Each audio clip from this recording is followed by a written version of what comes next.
क्या जागा या क्या हुआ कि अंजना आज बड़े कर्कश आवाज में सुधांशु से सवाल पूछती हुई नजर आई।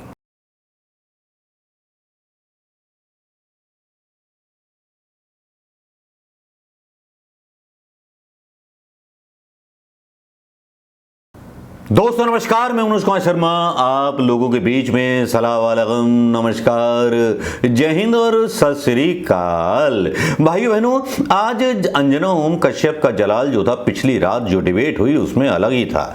भाई भारतीय जनता पार्टी के सुधांशु को बार बार सर्फ एक्सेल से धो रही थी, इतनी बुरी तरह से धो रही थी कि सुधांशु चतुर्वेदी के पास जवाब नहीं थे, क्योंकि महंगाई के मुद्दे पर भी लोगों के बीच में सवाल उठने लगे हैं और युवा पीढ़ी जो पढ़ी लिखी है भारतीय जनता पार्टी के खिलाफ, उसके हिंदू मुस्लिम एजेंडे के खिलाफ उठ खड़ी हुई। अंजना ओम कश्यप की बहस में लोगों ने या स्टूडेंट्स ने सवाल काफ़ी किए, जिसमें उन्होंने पूछा कि आप बताइए कि हिंदू मुस्लिम आप फैला रहे हो, सारा कुछ कर रहे हो, उसका असर हमारे बीच में जो स्टूडेंट पढ़ रहे हैं उनके पर्सनल रिलेशन उस पर हो रहा है। लगता है कि जब जवाब दे रहे थे सुधांशु चतुर्वेदी पता नहीं किसी भयंकर नशे में थे। बात कुछ करती थी अंजना ओम कश्यप और वो कुछ बोलने लगते थे। अंजना ओम कश्यप का सीधा सीधा फोकस था, आज शायद वो अपनी जिम्मेदारी निभा रही थी सच्ची पत्रकारिता के तौर पर। पता नहीं कितने दिनों तक अंजना का ईमान जागा या क्या हुआ कि अंजना आज बड़े कर्कश आवाज में सुधांशु से सवाल पूछती हुई नजर आई। ये डिबेट का जो एक अंश है मैं यहाँ डालना चाहूँगा। अंजना ओम कश्यप ने किस तरह से शर्मिंदा कर दिया सुधांशु त्रिवेदी को, जो प्रवक्ता थे डिबेट पर बुलाए हुए, जो हिंदू मुस्लिम पर भी जवाब नहीं दे पा रहे थे, जो बंगाल की बातें कर रहे थे, 1/3 हिंदू और 2/3 हिंदू का आंकड़ा दे रहे थे, लेकिन खुद मुस्लिम लीग के साथ 1947 के बाद सरकार बना करके बैठे थे और श्यामा प्रसाद मुखर्जी मुस्लिम लीग के समर्थन में थे। ये श्यामा प्रसाद मुखर्जी के बलिदान को ये लोग याद करते हैं, इनसे बड़ा गद्दार कोई नहीं हो सकता। आज की डिबेट में सुधांशु त्रिवेदी पाकिस्तान के लोगों का गुणगान करते हुए नजर आए। डिबेट क्या थी, ये डिबेट थोड़ा सा सुन लेंगे तो थोड़ा सा आपके दिल को तसल्ली हो जाएगी और भक्तों की तो केवल जल ही जाएगी। वो अपनी जिम्मेदारी से बचने के लिए, बल्कि अपने द्वारा किए गए अन्याय को छुपाने के लिए एक राजनीतिक बयान देता है। अशोक गहलोत बता दें, संविधान की शपथ लेकर बैठे हैं, law and order the state subject और सेंट्रल सब्जेक्ट, उसके बाद जवाब दें। दूसरा मैं जवाब देता हूं। अभी हमारे मित्र ने बोला कि माता पिता की आवास पे बच्चे को क्यों कर दिया गया। उससे पिछले वाले बयान में क्या बोले थे, पीएम आवास का घर था। तो पहले कहिए मैं पीएम आवास वाला घर नहीं था, मैं उसकी माफी मांगता हूं और वो उसके माता पिता का घर था। अब मैं उसका जवाब देता हूं। पीएम आवास वाला घर माता के नाम पे ही अलॉटेड था। अगर आपका बच्चा कुछ गलती करे मैं आपका घर तोड़ूं, आप कहना चाह रहे हैं? अब आप बोल रहे हैं सर, गलत देखिए, ऐसा ना, आप पढ़े लिखे हैं, कम से कम बाकी जो अनपढ़ गवार है जिनको नहीं पता, आप तो फैक्ट बताइए। एक मिनट, ये बताइए, एक मिनट, गलती किया, बंदे के ऊपर बुलडोजर चले तो किरीट सोमैया ने चंदा चुराया। आपने अभी उसका घर तोड़ दिया जाए, क्या 40% कमीशन उसका घर तोड़ दिया जाए, ये कानून क्या करेगा, सुप्रीम कोर्ट क्या करेगा? सारा कुछ आप अपने हाथ से फैसला प्लीज प्लीज कोई जाके रिवाइंड करके देख ले। इन्होंने बोला था सीएम ने पीएम का मकान गिराया, हाँ, और आज कह रहे हैं कि बाबा का मकान है। फिर क्या तरीका भाई, मुझे बोलने नहीं, गलत बात कर रहे हैं। राय साहब मैं मौका दूंगी ना आपको, प्लीज अपने अपने टर्न पे बोलिए भाई। हाँ, और मगर पैतृक पीएम का आवास गिरने की और बेटे के द्वारा उसको नष्ट कर देने की जो पीड़ा है, वो मैं इनके उस पीड़ा में इनके साथ हूं, क्योंकि पैतृक संपत्ति इन्हीं के बेटे ने सब निपटा दी है, पूरे पीएम आवास वाली जो थी। अब मैं ये कहना चाहता हूं, इन्होंने कहा गौरी गजनी औरंगजेब बहुत आपके जमाने में जलवाए जलाल से दिल्ली की सड़कों पे उसके नाम थे।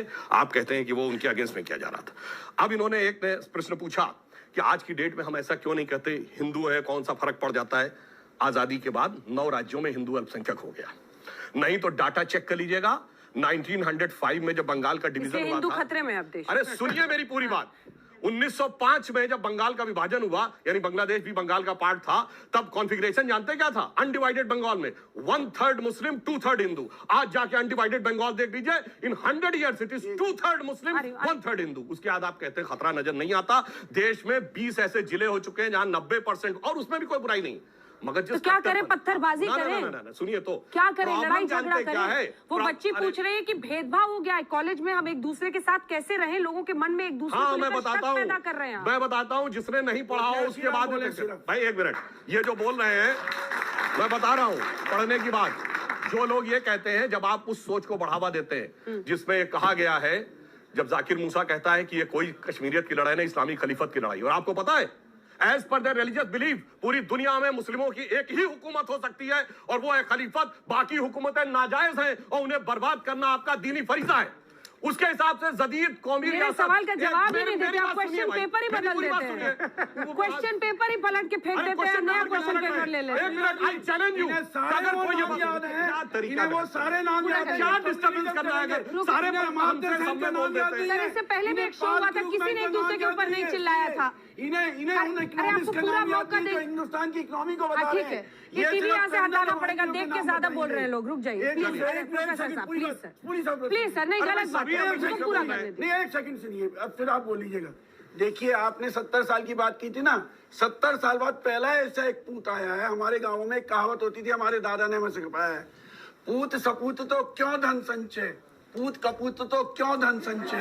और आज हमारे देश का ऐसा पूत आ गया है, आज हमारे देश में एक ऐसा पूत आ गया है कि आपको बहकाने के लिए ये दो बैठा दिए हैं। चलिए, और वो हमेशा बोले बेचो, एयर इंडिया से, LIC से, रेलवे से, इंश्योरेंस से, सारी से क्या कर रहे हैं? चलिए प्रोफेसर साहब, आप तो प्रोफेसर हैं। अच्छा बताइए, एक मुस्लिम साइंटिस्ट जिसको कि फंडामेंटल साइंस का नोबेल पुरस्कार मिला हो, नाम बताइए। मुझे नहीं पता। प्रोफेसर साहब को आप सुनिए, अब मैं बता रहा हूँ, सुनिए भाई, बोलने दीजिए सर। अभी क्या तरीका हर बात में डिस्टर्बेंस, यही मैं कहना चाहता हूँ। किसी मुस्लिम से पूछिए, उसे नहीं पता होता कि अब्दुस समद को 1973 में फिजिक्स का नोबेल पुरस्कार मिला था, पाकिस्तान के थे, अनडिवाइडेड इंडिया में पैदा हुए थे। मगर ये सब के सब आलमे इस्लाम में डॉक्टर कलाम से बड़ा साइंटिस्ट नहीं पैदा हुआ, पर एक सेकुलरिज्म का सूरमा नहीं गया। डॉक्टर कलाम के नवाजे जनाजा में सब किसमें जाते? बुरहान वानी, अफजल गुरु, याकूब मेनन, इशरत जहां, और उसके बाद कहते हैं एजेंडा हम सेट कर रहे हैं। ये डिबेट आपने सुन ली होगी, देख लिया होगा जागा हुआ ईमान। लेकिन इस डिबेट की एक बड़ी खासियत थी कि कांग्रेस प्रवक्ता ने बहुत बुरी तरह से धज्जियां उड़ाई। सुधांशु त्रिवेदी जो थे, बोल रहे थे गुजरात विकास मॉडल के बारे में। 1 लाख करोड़ से ज़्यादा कर्जे में डूबा हुआ है हर व्यक्ति गुजरात का। लेकिन जिस विकास की बात करते हैं, मोदी जी को तो गुजरात जो था बना बनाया विकसित मिला था। मोदी जी ने मुख्यमंत्री बनने के बाद उसको कर्जे में डुबो दिया। नेहरू जी अपने जमाने में ही बंदरगाह इतने बना रहे थे गुजरात के आसपास समुद्र में कि वहां पर व्यापार की संभावनाएं इतनी बढ़ा दी गई थी कि ज्यादा इंडस्ट्री वहां मूव पहले ही हो चुकी थी। मोदी जी ने कोई ऐसा बड़ा कांड नहीं कर डाला, ऐसा कुछ नहीं कर डाला, सिवाय गोधरा देने के, सिवाय एनकाउंटर देने के, सिवाय मुसलमानों के खिलाफ जो है नफरत फैलाने के, सिवाय मुस्लिमों को टारगेट करने के, क्योंकि इनका हिंदू मुस्लिम एजेंडा ही रहता है। ये अपने मुसलमानों की रक्षा नहीं करते, लेकिन पाकिस्तान के मुसलमानों के बारे में बात करते हैं। ये हिजाब की बात करते हैं, पर्दा प्रथा के बारे में बात नहीं करते। ये हिंदू महिलाओं के बारे में, अपनी पत्नी के बारे में बात नहीं करते, लेकिन मुस्लिम महिलाओं के अधिकारों की चिंता बहुत है। लेकिन असली बात तो ये थी कि अंजना ओम कश्यप की डिबेट में हारे हुए जुआरी की तरह सुधांशु त्रिवेदी नजर आ रहे थे। लग रहा था कि अंजना ओम कश्यप ने बहुत बुरी तरह धो करके, पटक पटक करके इनको मारा है। वाकई शर्मनाक था भारतीय जनता पार्टी के लिए कि जिस तरह से होनहार स्टूडेंट सवाल कर रहे थे हिंदू मुस्लिम सांप्रदायिक दंगों पर, वो सरकार के मुंह पर एक तरह से थप्पड़ था। अंजना ओम कश्यप के शो में ऐसा कम ही देखने को मिलता है, लेकिन अंजना ओम कश्यप ने कर दिखाया। अंजना ओम कश्यप को बधाई देना चाहूंगा। काश अंजना तुम हर डिबेट ऐसी ही करो।